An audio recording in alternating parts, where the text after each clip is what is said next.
வணக்கம். சி. முருகன், மாநில தலைவர், தமிழ்நாடு மின்வாரிய ஜனநாயக பொது தொழிலாளர் சங்கம், ஏஐசிசிடியு. ஆலம் லைவ் யூடியூப் சேனல் நேயர்களுக்கு என்னுடைய மனமார்ந்த வாழ்த்துக்கள். தமிழகம் இன்று பற்றி எரிந்து கொண்டிருக்கிறது.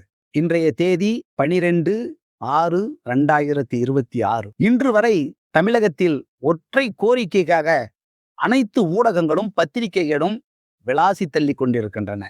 அந்த ஒற்றை கோரிக்கை என்னவென்றால், தமிழகத்தில் ஏற்பட்டிருக்கக்கூடிய மின் தடை. 1/7/1957 ஆண்டு உருவாக்கப்பட்டது தமிழ்நாடு மின்சார வாரியம். இந்த தமிழ்நாடு மின்சார வாரியம் இன்னும் 18 நாட்களில் 70வது ஆண்டில் அடியெடுத்து வைக்கிறது. 12 மண்டலங்களாகவும் 37 மேற்பார்வை பொறியாளர் அலுவலகங்களாகவும் 2850க்கும் மேற்பட்ட பிரிவு அலுவலகங்களாகவும் தமிழ்நாடு மின்சார வாரியம் சிறப்பாக செயல்பட்டு கொண்டிருக்கிறது. 1 கோடி மின் இணைப்பு தமிழகத்தில் இருக்கும்போது ஊழியர்களுடைய எண்ணிக்கை 1,36,000.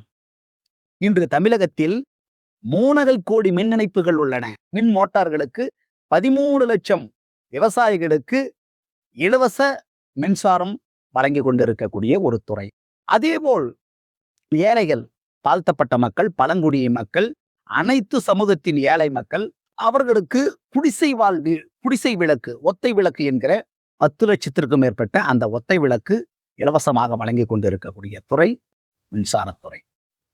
லட்சக்கணக்கான விசைத்தறி நெசவாளர்களுக்கு, விசைத்தறியாளர்களுக்கு 750 யூனிட் மின்சாரம் மானிய விலையில் வாங்கக்கூடிய துறை மின்சார வாரியம். இப்படி பல பெயர்களை பெற்ற இந்த மின்சார வாரியம் இந்த 1 மாத காலமாக தமிழகம் முழுவதும் அல்லோல கல்லோலப்பட்டிருக்கிறது. காரணம் மின் தடை. சில பேர் கூறுகிறார்கள் மின் வெட்டு என்று. மின் வெட்டிற்கும் மின் தடைக்கும் நிறைய வித்தியாசம் இருக்கிறது. மின் வெட்டு என்றால் நமக்கு தேவையான மின்சாரம் இல்லை, ஆகையால் மின்சாரத்தை பொதுமக்களுக்கு வழங்க முடியவில்லை, தேவையான மின்சாரம் இல்லாத காரணத்தால் வழங்க முடியாத காரணத்தால் அது மின்வெட்டு. ஆனால் தமிழகத்தில் இப்போது அப்படி அல்ல. நீர்மின் நிலையங்கள், அனல் மின் நிலையங்கள், காற்றாலை மூலம் தனியாரிடம் வாங்குவதன் மூலமாக மத்திய மின் தொகுப்பில் இருந்து நமக்கு தேவையான மின்சாரம் கிடைக்கின்ற காரணத்தால் இப்போது மின் வெட்டு அல்ல, மின் தடை. ஏன் இந்த மின் தடை ஏற்படுகிறது? அதுதான் நான் முதலில் சொன்னேன். 1 கோடி மின் இணைக்கும் இருக்கும்போது 1,36,000 ஊழியர்கள். இன்று 3,5 கோடிக்கு மேல் மின் இணைப்புகள் இருக்கிறது. மின்சார வாரியத்தை 70,000க்கும் மேற்பட்ட பணியிடங்கள் காலியாக. இன்று மின்சார வாரியத்தில் வெறும் 70,000 ஊழியர்கள் தான் பணி செய்து கொண்டிருக்கிறார்கள். 3,5 கோடி மின் இணைப்பு உள்ள இந்த நிறுவனத்தில் வெறும் 70,000 பணியிடங்கள். அதுவும் களப்பணியிலே, எல்பர் என்கிற அந்த களப்பணியிலே 25,000க்கும் மேற்பட்ட பணியிடங்கள் காலியாக உள்ளன. அதே போல கம்பியாளர், ஒயர்மேன் என்கிற அந்த பதவிகளிலே 12,000க்கும் மேற்பட்ட பணியிடங்கள் காலியாக உள்ளன. கணக்கீடு செய்வதில் மின்சாரத்துறைக்கு வருவாயை ஈட்டிக் கொடுக்கிற வீடு வீடாக சென்று கணக்கீடு செய்யும் பணியை செய்வதிலே கிட்டத்தட்ட 7,000க்கும் மேற்பட்ட பணியிடங்கள் காலியாக உள்ளன. இப்படி அத்தியாவசிய அந்த பணிகளை செய்வதற்கு உதவியாளர்கள் இல்லை, கம்பியாளர்கள் இல்லை, ரீடிங் எடுப்பதற்கு கணக்கீட்டாளர்கள் இல்லை. இந்த தருணத்தில் மின்தடை ஏற்படுகிறது. மின்தடை தமிழகம் முழுவதும் அல்ல. மின்தடை என்பது ஒரு 4 மாவட்டங்களில் பெரிய அளவில் ஏற்படுகிறது. சென்னை, காஞ்சிபுரம், திருவள்ளூர், செங்கல்பட்டு போன்ற 4 மாவட்டங்களில், தொழில்நகர மாவட்டங்கள், அதிகமான மக்கள் தொகை கொண்ட மாவட்டங்கள், இந்த மாவட்டங்களிலே மின்தடை ஏற்படுகிறது. நிதர்சனமான உண்மை. மின்தடை எப்படி ஏற்படுகிறது? தமிழ்நாடு முழுவதும் 21,211 மெகாவாட் மின்சாரம் நமக்கு தேவைப்படுகிறது. அதிலே சென்னை மாநகரத்திற்கு மட்டும் 4,769 மெகாவாட் தேவைப்படும். 5இல் 1 பங்கு.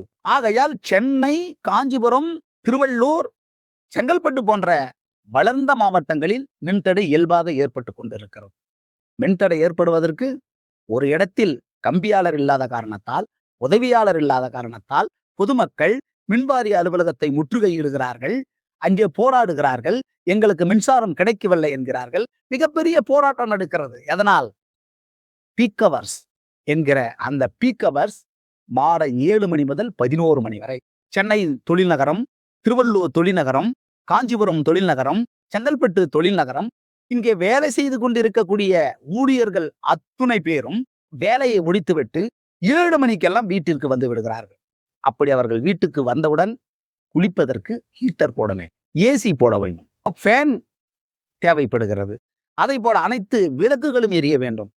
இப்படி எரியும் போது ஒரு வீட்டிலே 2 ஏசி 3 ஏசி வெப்பத்தில் கடுமையான சீற்றத்தின் காரணமாக ஏசி தேவைப்படுகிறது. ஒரு வீட்டில் 2 3 ஏசி வைத்துக் கொள்கிறார். அப்படி வைக்கும் பட்சத்தில் தேவையான டிரான்ஸ்பார்மரில் ஒரு டிரான்ஸ்பார்மரில் இருந்து இவ்வளவுதான் லோடு அந்த டிரான்ஸ்பார்மரில் எடுக்க முடியும் பட்சத்தில் அனைத்து உபயோகமும் பயன்படுத்தும் பட்சத்தில் மின்தடை ஏற்படுகிறது. தேவையான வோல்டேஜ் கிடைக்கல, மின்தடை ஏற்படுகிறது. அப்படி ஏற்படும் போதுதான் அதை சரி செய்வதற்கு கம்பியாளர் ஒரு வீதிக்கு சென்றார் என்றால் அந்த வீதியில உடனடியாக வீதிக்கலை இங்கே வாருங்கள் என்று ஒரு கம்பியாளர் ஒரு அலுவலகத்திலே 15 நபர்கள் வேலை செய்த அலுவலகத்திலே ஒரு கம்பியாளர் 2 கம்பியாளர் தான் இருக்கிறார். கிட்டத்தட்ட 20,000க்கு மேற்பட்ட மின் இணைப்புகளை கொண்ட ஒரு அலுவலகத்தில் 2 அல்லது ஒரு கம்பியாளர் மட்டும்தான் தமிழ்நாடு மின்சார வாரியத்திலே வேலை செய்து கொண்டிருக்கிறார். அந்த 2 கம்பியாளர்களை வைத்துக் கொண்டு அந்த அலுவலகத்தை எப்படி இயக்க முடியும்? பொதுமக்களுக்கு எப்படி சீரான மின்சாரத்தை கொடுக்க முடியும்? அவர் எங்கே இந்த இடத்தில் பணியை செய்து முடித்துவிட்டு அடுத்த இடத்திற்கு போவதற்குள்ளாக அடுத்த தெருவில் இருந்து அழைப்பு விடுகிறது. அவருக்கு கவனம் சிதறுகிறது. அதனால் பல விபத்துக்கள் ஏற்படுகிறது. நூற்றுக்கணக்கான கம்பியாளர்கள் அந்த விபத்தினால் தங்களுடைய இன்னுயிரை இந்த வாரியத்திற்காக கொடுத்தும் உள்ளார்கள்.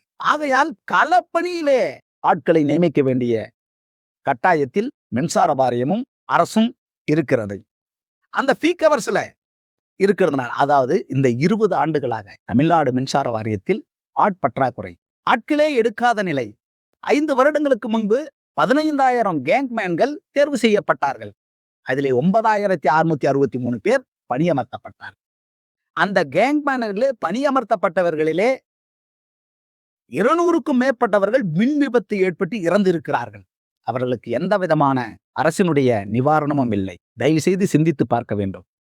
அவர்களுக்கு ஒரு அடிப்படையான சம்பளம் கிடையாது. ஆகையால் 9,663 கேங்மேன் பதவிகளை நிரப்பிய பட்சத்தில் விபத்து ஏற்பட்டு 200க்கும் மேற்பட்ட கேங்மேன்கள் தங்கள் உயிரை மின்சார வாரியத்திற்காக வழங்கிவிட்டார்கள். கேங்மேன்களாக தேர்வு செய்யப்பட்ட 5,000 நபர்களை இன்னமும் அரசு நியமிக்காமல் உள்ளது. அது எவ்வளவு பெரிய தவறு என்பதை நாம் புரிந்து கொள்ள. அதே போல தமிழ்நாடு மின்சார வாரியத்திலே 10 வருடங்களாக 20 வருடங்களாக வெயில், மழை, புயல், பனி என்று பாராமல் உழைத்துக் கொண்டிருக்கக்கூடியவர்கள் ஒப்பந்த தொழிலாளர்கள். அந்த ஒப்பந்த தொழிலாளர்கள் தமிழகம் முழுவதும் 10,000க்கும் மேற்பட்ட ஒப்பந்த தொழிலாளர்கள் பணி செய்து கொண்டிருக்கிறார். 1971 ஆண்டு முதல் கடைசியாக 2006 ஆண்டு வரை களப்பணிகளிலே பல வருடங்களாக பணி செய்த ஒப்பந்த தொழிலாளர்கள் நிரந்தரப்படுத்தப்பட்டிருக்கிறார். 2006 ஆண்டு 26,800 ஒப்பந்த தொழிலாளர்கள் பணி நியமனம் செய்யப்பட்டார்கள். அதற்கு பிறகு 20 வருடங்களாக ஒப்பந்த பணியாளர்களை நிரந்தரப்படுத்தப்படவில்லை. கடுமையாக உழைத்துக் கொண்டிருக்கிறார். வாரியத்தினுடைய அத்தனை உழைப்புக்கும் காரணமானவர்கள் அந்த ஒப்பந்த தொழிலாளர்கள். வாரியம் இவ்வளவு தூரம் சிறப்பாக செயல்படுவதற்கு காரணமானவர்கள் அந்த ஒப்பந்த தொழிலாளர்கள். அந்த ஒப்பந்த தொழிலாளர்களை 10,000 ஒப்பந்த தொழிலாளர்களையும் தேர்வு செய்யப்பட்ட 5,000 கேங்மேன்களையும் நியமித்தால் ஓரளவுக்கு நிவர்த்தியாகும்.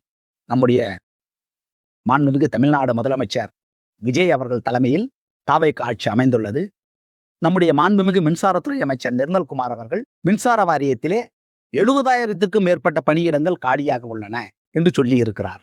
அப்படி அந்த 70,000க்கும் மேற்பட்ட பணியிடங்களை நிரப்புவதற்கு நாங்கள் முதற்கட்டமாக ஒரு 15,000 பணியிடங்களை நிரப்புவோம் என்று வாக்குறுதி கொடுத்திருக்கிறார்.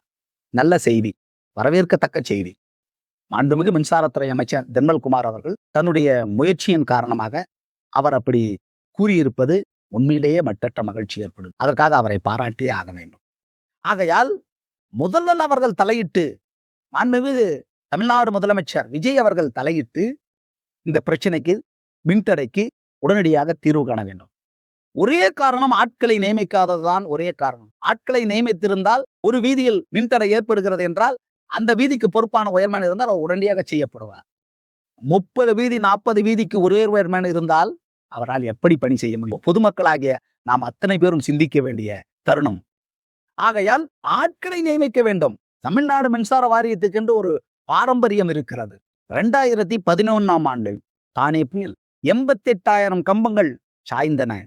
அதை சரி செய்வதற்கு எத்தனை நாளாகும் என்று அப்போதைய முதலமைச்சர் மின்சாரத்துறை அதிகாரிகளை அழைத்து சந்தித்துக் கொண்டிருந்த போது அதிகாரிகள் சொன்ன தகவல் 4 மாதங்கள் ஆகும். 4 மாதங்களாக தமிழ்நாடு எப்படி இருளில் மூழ்கப் போகிறது என்று முதலமைச்சர் வேதனையோடு கூறிய போது அதை சரி செய்வதற்கு மின்சார வாரிய ஊழியர்கள் அனைத்து மாவட்டங்களில் இருந்தும் கடுமையாக உழைத்து 41 நாட்களில் அதை சரி செய்தார்கள். அதை சரி செய்ததன் விளைவாக மின்சார வாரிய ஊழியர்களை அப்போதைய தமிழ்நாடு முதலமைச்சர் மாண்புமிகு புரட்சி தலைவி அம்மா அவர்கள் பாராட்டினார். மின்சார வாரிய ஊழியர்களை பாராட்டாத தொலைக்காட்சி ஊடகங்களே இல்லாத அளவுக்கு பாராட்டின. பொதுமக்கள் அத்துணை பேரும் பாராட்டினார்கள். அப்படி கடுமையாக உழைத்தவர்கள் தான் 2011ஆம் ஆண்டு அந்த தானே புயலில் மின்சார வாரிய ஊழியர்கள். உங்களுக்கெல்லாம் நன்றாக நினைவிருக்கும். 2015ஆம் ஆண்டு நவம்பர் மாதம் 15 நாள், டிசம்பர் மாதம் 15 நாள், 30 நாட்கள் சென்னையிலே பலத்த மழை, இடைவிடாத மழை 30 நாட்களாக தமிழகம் முழுவதும், அதிலும் குறிப்பாக சென்னையிலே பலத்த மழை. சென்னை அழிந்துவிடும் என்ற நிலைக்கு தள்ளப்பட்டிருந்தது. மழை ஓன்னு பொட்டி கொண்டிருக்கிறது. அந்த சூழ்நிலையில இந்தியாவில் இருக்கக்கூடிய அத்தனை ஊடகங்களும் சென்னை மாநகரத்தையே சுற்றி சுற்றி வந்தன. காரணம், பலத்த மழை, இடைவிடாத மழை, 30 நாட்களாக மழை. நமக்கெல்லாம் நன்றாக தெரியும். 2015ஆம் ஆண்டு அந்த வருடம் நாம் தமிழ்நாட்டில் தீபாவளியே கொண்டாட முடியாத அளவுக்கு மிக அதிகமான மழை கொட்டி தீர்த்தது. அப்படி கொட்டி தீர்த்த அந்த மழையினால் பாதிக்கப்பட்ட சென்னை மாநகரத்தின் கம்பங்கள் எல்லாம் தமிழ்நாடு முழுவதும் பலாயிரம் கம்பங்கள் சேதமடைந்தன.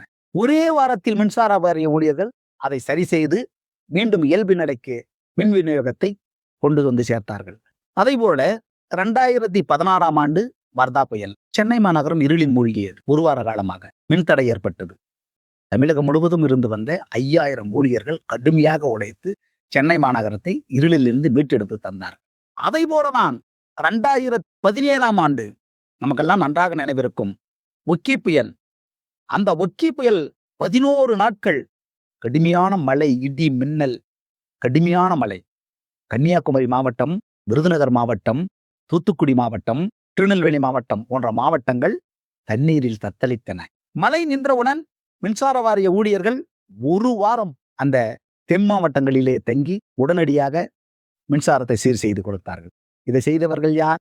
25,000 நிரந்தர பணியாளர்கள், 10,000 ஒப்பந்த தொழிலாளர்கள். தன்னுடைய வீடு, மனைவி, மக்கள், உற்றார், உறவினர் அத்துணை பேரையும் மறந்துவிட்டு தென் மாவட்டங்களிலே மின்சார வாரிய ஊழியர்கள் கடுமையாக உழைத்து சரி செய்து கொடுத்தார். நமக்கெல்லாம் நம் நெஞ்சம் பதறுகிறது. 2018ஆம் ஆண்டு தமிழகத்தையே உலுக்கி போட்ட கஜா புயல் சாதாரணமான புயல் இல்ல. தமிழகத்தை மிக பெரிய அளவில் உலுக்கி போட்ட ஒரு புயல் எது என்றால் அது கஜா புயல் தான். 1,17,532 மின்கம்பங்கள் அடியோடு சாய்ந்தன. 1,500க்கும் மேற்பட்ட டிரான்ஸ்பார்மர்கள் வெடித்து சிதறின. 750 துணை மின் நிலையங்கள் மிக மோசமாக சேதமடைந்தன. இப்படி நம்மை வாட்டி வதக்கிய தமிழகத்தை தமிழகத்தையே உருகுலைத்து வைத்த அந்த கஜா புயலில் 25,000 நிரந்தர பணியாளர்கள், 10,000 ஒப்பந்த தொழிலாளர்கள் கடுமையாக போராடி, தமிழகம் முழுவதும் போராடி, தங்களுடைய வீடுகளை எல்லாம் மறந்துவிட்டு வந்து அங்கேயே தங்கி இருந்து வேலை செய்து தமிழகம் முழுவதும் இருளில் தத்தளித்த அந்த கஜா புயலின் கோர தாண்டவத்திலிருந்து இருளில் தத்தளித்த தமிழகத்தை மீட்டெடுத்தவர்கள் இந்த மின்சார வாரிய ஊழியர்கள். 25,000 நிரந்தர பணியாளர்கள், 10,000 ஒப்பந்த தொழிலாளர்கள். அதை போலதான் 2020ஆம் ஆண்டு நிவர் புயல் டெல்டா மாவட்டமான தஞ்சாவூர், திருவாரூர், நாகப்பட்டினம், கடலூர், திருச்சி, புதுக்கோட்டை போன்ற 6 மாவட்டங்கள் கடுமையான மழை, இடி, மின்னல், காற்று, பல பேர் உயிரிழந்தார்கள். அப்படிப்பட்ட அந்த நிவர் புயலில் வேலை செய்வதற்கு தமிழகம் முழுவதும் இருந்து 25,000 நிரந்தர பணியாளர்களும் 10,000 ஒப்பந்த தொழிலாளர்களும் செல்லும் போது ஒரு இடத்திலே இறங்கி வேலை செய்ய வேண்டாம். முழுங்கால் அளவிற்கு தண்ணீர். அந்த முழுங்கால் அளவிற்கு தண்ணீரிலே தங்கள் உயிரை ஜொத்தியமன நினைத்து இந்த 6 மாவட்டத்திற்கும் மின்சாரத்தை சீராக வழங்க வேண்டும், ஆகையால் நாம் பெயர் எடுக்க வேண்டும் என்ற ஒற்றை காரணத்தை வைத்துக்கொண்டு கடுமையாக உழைத்தவர்கள் 25,000 நிரந்தர பணியாளர்களும் 10,000 ஒப்பந்த தொழிலாளர்கள். அப்போதெல்லாம் ஆட்கள் ஓரளவுக்கு இருந்தார்கள். ஆனால் படிப்படியாக ஒவ்வொரு வருடமும் 400 நபர்கள், 500 நபர்கள், 1000 நபர்கள் என்று ஓய்வு பெற்றதன் விளைவாக இன்று தமிழ்நாடு மின்சார வாரியத்திலே 70,000 பணியிடங்கள் மட்டுமே உள்ளன. தமிழ்நாடு மின்சார வாரியத்தில் 2,50,000 லட்சம் கோடி கடன் இருப்பது ஒத்துக்கொள்ள வேண்டிய விஷயம்தான். அது அரசாங்கம். இது ஒரு சேவை நிறுவனம். இதற்கு கடன் இருப்பது மக்களுக்கு சேவை செய்யக்கூடிய நிறுவனத்தில் லாப நஷ்ட கணக்கை பார்க்க முடியாது. மின்சார வாரியம் என்பது மக்களுக்கான ஒரு சேவை நிறுவனம். இது சேவை செய்வதற்காக உருவாக்கப்பட்ட நிறுவனம். 1957ஆம் ஆண்டு ஜூலை மாதம் 1ஆம் தேதி சேவை நிறுவனத்தில் லாபத்தை அரசாங்கம் எதிர்பார்க்கவே முடியாது. ஆகையால் 2,50,000 லட்சம் கோடி நஷ்டம் என்பது அரசாங்கத்தினுடைய கணக்கு. 12 லட்சம் விவசாய மின் இணைப்புகள் இலவசமாக கொடுக்கப்படுகிறது. 10 லட்சம் குடிசைவாழ் மக்களுக்கு இலவசமாக மின்சாரம் வழங்கப்படுகிறது. அதே போல நெசவாளர்களுக்கு விசைத்தறியாளர்கள் லட்சக்கணக்கிலே மானிய விலையில் மின்சாரம் வழங்கப்படுகிறது. இதையெல்லாம் அரசாங்கம் கொடுக்க வேண்டும் வாரியத்தில். ஆகையால் அது லாப நஷ்ட கணக்கை பார்க்க முடியாது. இது ஒரே காரணம் என்னவென்றால் ஆட்கள் பற்றாக்குறை தான். ஆரம்பத்தில் சொன்னது போல மேலே உதவி பொறியாளர், உதவி செயற்பொறியாளர், செயற்பொறியாளர், மேற்பார்வை பொறியாளர், தலைமை பொறியாளர் போன்ற மேல்தட்டு பதவிகளை ஆட்களை நியமிப்பது பிரயோஜனம் இல்லை. களப்பணியில் ஆட்கள் தேவை. அரசாங்கம் மாண்புமிகு தமிழ்நாடு முதலமைச்சர் விஜய் அவர்கள் இதிலே முன்முயற்சி எடுத்து மாண்புமிகு மின்சாரத்துறை அமைச்சர் நிர்மல்குமார் அவர்கள் அவரிடத்திலே ஆலோசனை செய்து மின்சார வாரியத்தில் இப்படியெல்லாம் நிலைமைகள் இருக்கிறது என்பதை பக்குவமாக முதல்வரிடத்திலே எடுத்து கூறி ஆட்களை நியமிக்க வேண்டும். இல்லை என்றால் இந்த மாதிரி பிரச்சனைகள் தொடர்ந்து வந்து கொண்டேதான் இருக்கும். ஏனென்றால் நமக்கு ஒன்றும் மின் வெட்டு இல்லை, மின்சார தடைதான். அதுவும் தமிழகம் முழுவதும் அல்ல, 4 மாவட்டங்களில் ஒரு சில இடங்களில் தமிழகம் முழுவதும் மின்தடை ஏற்படுகிறது. ஆகையால் மின்தடை ஏற்படுவதற்கு ஊழியர்களை பற்றி குறை சொல்லியோ, அரசு மின்வாரிய அலுவலகங்களை மூடியோ அல்லது போராட்டத்தில் ஈடுபடுவதோ தயவு செய்து பொதுமக்களை புரிந்து கொள்ள வேண்டும். ஊழியர்கள் பற்றாக்குறை இருக்கிறது. இந்த ஊழியர்களை பற்றாக்குறையை போக்க பொதுமக்களை ஆகிய நீங்களும் அரசிடத்தில் வற்புறுத்த வேண்டும். மின்சாரத்துறை அமைச்சர் அவர்களும் மின்வாரிய தலைவர் மரியாதைக்குரிய ஒரு ஒப்பற்ற மின்சார வாரிய தலைவர் ராதாகிருஷ்ணன் IAS அவர்கள் பதவியேற்றதிலிருந்து இன்று வரை நல்லபடியாக மின்சாரத்துறையை இயக்கிக் கொண்டிருக்கிறார். அது அனைவருக்கும் நன்றாக தெரியும். ஆகையால் அவரும் மின்சார வாரிய அமைச்சரிடம் எடுத்து கூறி அமைச்சர் மூலமாக தமிழக முதல்வர் மாண்புமிகு விஜய் அவர்களுக்கு இதை தெரியப்படுத்தி ஆட்கள் பற்றாக்குறையை முதலில் நிரப்ப வேண்டும். களப்பணிக்கு உதவியாளர் பதவிக்கு 25,000 நபர்களும், கம்பியாளர் பதவிக்கு 12,000 நபர்களும், கணக்கீட்டு பணிக்கு 7,000த்திற்கு மேற்பட்ட நபர்களும் உடனடியாக நியமிக்க வேண்டும். உடனடியாக நியமிக்கும் பட்சத்தில் எந்த விதமான மின்தடையும் இருக்காது. ஊழியர்கள் அனைவரும் சுறுசுறுப்பாக இயங்கக்கூடியவர்கள், தங்களுடைய உயிரை பொருட்படுத்தாமல் வேலை செய்யக்கூடியவர்கள் மின்சார வாரிய ஊழியர்கள். தொட்டால் கரண்ட் சாக்கடிக்கும். எந்த நேரத்தில் எதுவென்றாலும் நடக்கும். ஒரு புள்ளி விவரப்படி ஒரு நாளைக்கு ஒருவர் 2 நபர் இறந்து கொண்டிருக்கிறார். அப்படி சேவை துறையான இந்த மின்சார துறையிலே நம்முடைய ஊழியர்கள் அவர்கள் உயிரையும் துச்சமென மதித்து கடுமையாக உழைத்துக் கொண்டிருக்கிறார்கள். மின் வெட்டு அல்ல, மின் தடை ஏற்பட்டு கொண்டிருக்கிறது. ஆகையால் தமிழ்நாடு அரசும் மின்வாரியமும் முதலமைச்சரும் மின்வாரிய அமைச்சரும் மின்வாரிய தலைவரும் மூவரும் உடனடியாக கலந்து ஆலோசித்து அங்கே ஆட்களை நியமிக்க வேண்டும். இதற்கு ஒரே தீர்வு ஆட்களை நியமிப்பதுதான். 12/6/2026 இன்று வரை தீர்வு காணப்பட முடியவில்லை என்றால் அதற்கு காரணம் ஆட்கள் பற்றாக்குறை தான். ஆகையால் இனியும் அரசு விழித்துக் கொண்டு உடனடியாக ஆட்களை நியமிக்க வேண்டும். மேல்தட்டிற்கு ஆட்கள் இருக்கிறார்கள், களப்பணிக்கு ஆட்கள் நியமியுங்கள் என்று உங்களை அன்போடு விரும்பி வேண்டி கேட்டுக்கொள்கிறேன். இதுதான் தொழிற்சங்கங்களுக்கும் தொழிற்சங்கவாதிகளான என்னை போன்றோருக்கும் மிக சிறந்ததாக இருக்கும். ஆகையால் மின் ஊழியர்களை நியமிக்க தொழிற்சங்கம் சார்பாக நான் சார்ந்திருக்கக்கூடிய தமிழ்நாடு மின்வாரிய ஜனநாயக பொது தொழிலாளர் சங்கம் AICCTU சார்பாகவும் அரசையும் மாண்புமிகு தமிழ்நாடு முதலமைச்சர் விஜய் அவர்களையும் மாண்புமிகு மின்சாரத்துறை அமைச்சர் நிர்மல்குமார் அவர்களையும் மாண்புமிகு வாரிய தலைவர் ராதாகிருஷ்ணன் அவர்களையும் அன்போடு எங்கள் தொழிற்சங்கத்தின் சார்பாக கேட்டுக்கொள்கிறோம். ஊழியர்களை நியமியுங்கள், களப்பணியாளர்களை நியமியுங்கள். களப்பணி நியமிக்குவதன் மூலமாக தான் அனைத்து பிரச்சனைகளுக்கும் தீர்வு காண முடியும். ஆகையால் உடனடியாக தீர்வு காண முன்வாருங்கள் என்று எங்கள் சங்கத்தின் சார்பாகவும் இதுவரை இதை பொறுமையாக கேட்ட அனைத்து தரப்பு உள்ளங்களுக்கும் நன்றி, வணக்கம்.